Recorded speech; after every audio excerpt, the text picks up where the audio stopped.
মমতা বন্দ্যোপাধ্যায়ের বক্তব্য পাহাড়ের বর্ষার মতো, কখন কি বলবেন তা কেউ জানেন না। পানিহাটিতে বললেন ডক্টর সুজন চক্রবর্তী। নিশিদিন ডায়াগনস্টিক সেন্টার, এ কমপ্লিট ডায়াগনস্টিক সলিউশন। আমাদের ঠিকানা 144/1 সেন্ট্রাল রোড, আনন্দপুরি, ব্যারাকপুর, কলকাতা 122। আমাদের যোগাযোগ 9875338719। ইন্ডিয়া জোটে তিনি থাকলেও রাজ্যে সিপিআইএম এবং কংগ্রেসের সাথে তিনি নেই। তিনি একাই লড়াই করছেন বিজেপির বিরুদ্ধে। তৃণমূল কংগ্রেস সুপ্রিমো তথা পশ্চিমবঙ্গের মুখ্যমন্ত্রী মমতা বন্দ্যোপাধ্যায়ের বক্তব্য নিয়ে প্রশ্ন করা হলে পানিহাটিতে সংবাদ মাধ্যমের মুখোমুখি হয়ে ডক্টর সুজন চক্রবর্তী জানান, মমতা বন্দ্যোপাধ্যায়ের বক্তব্য হচ্ছে পাহাড়ের বর্ষার মতো, কখন আসে তা কেউ জানে না। ওনার বক্তব্য তেমন, কখন কি বলেন উনি নিজেও জানেন না। একটাই কথা বলতে পারি, কেউ ওনাকে বিশ্বাস করে না। বিজেপির যতটুকু লাগবে মমতা বন্দ্যোপাধ্যায়কে দিয়ে বিজেপি কিংবা আরএসএস ততটুকুই করাবে। পাহাড়ের বর্ষা দেখেছেন? কখন আসবে কখন যাবে কেউ জানে না।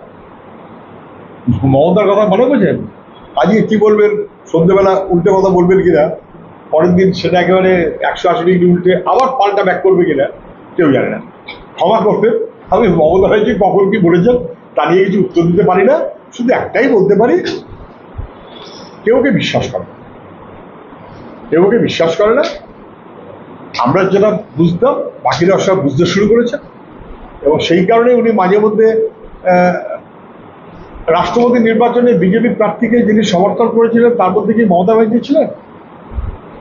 হ্যাঁ, জগদীপ ধনখড়ের সঙ্গে কালো পতাকা দেখি অনেক লড়ালড়ি করে তারপরে প্রকারান্তরে আসামের মুখ্যমন্ত্রীর মধ্যস্থতায় প্রধানমন্ত্রীর নির্দেশে জগদীপ ধনখড়কে উপরাষ্ট্রপতি করার ক্ষেত্রে মমতা ব্যানার্জি কি বিরোধিতা করেছেন? না।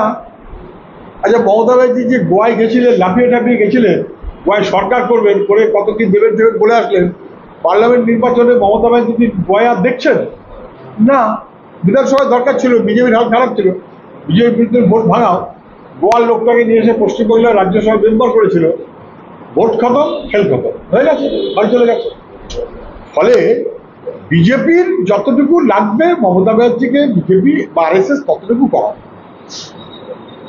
ইন্ডিয়া জোটে মমতা ব্যানার্জি নেই, ট্রেন ছেড়ে চলে গেছে, শিয়ালদা ছেড়েছে, দুর্গাপুর ছেড়েছে, আসানসোল ছেড়ে গেছে, ধানবাদ তখন লাফিয়ে তুলে দিয়েছে, বাবা ওট। মাঝখানে ঘাটাঘাটি করে তুমি একটা কানপুরে দাঁড়ায়, তো ওদের কানপুরে না, গাজিয়াবাদ পর্যন্ত যেতে পারি নেমে গেছে, কানপুরে নেমে আমাদের চেয়ে আরেকটু দরকার হচ্ছে, এবার মাঝে মধ্যে গিয়ে টুকলা দাঁড়াই কিনা তার চেষ্টা করছে, হয় না। মানুষ বুঝে গেছে বিজেপি তার বিরুদ্ধে লড়াইয়ের দম যাদের নেই তারা বেশি দিন কন্টিনিউ করতে পারবে না। মমতা ব্যানার্জি কন্টিনিউ করতে পারার কথা নয়। আপনারা প্রথম থেকেই বলছিলাম, কেউ আমাদের বলছিলেন যে আপনারা ওদেরকে সঙ্গে রেখেছেন কেন? আমরা বলেছিলাম সঙ্গে রাখিনি, আমরা চলেছি। পিছন থেকে এসে যদি লাফিয়ে গাড়ি থেকে উঠে পড়ে তখন তাকে নেমে বার করে দেওয়া যায় না, তবে ও নেমে যাবে, নেমে গেছে, নেই, শি ইজ নো মোর। সাধ্যের মধ্যে স্বপ্নের ফ্ল্যাট খুঁজছেন? লাবণ্য গ্রুপের পক্ষ থেকে ব্যারাকপুর হরিসভা মন্দিরের নিকটে সোনাঝুরি আবাসন। থাকছে lift, top floor, set, 0% GST. এছাড়াও থাকছে ব্যাংক লোনের সুব্যবস্থা। ফ্ল্যাট বুকিং চলছে।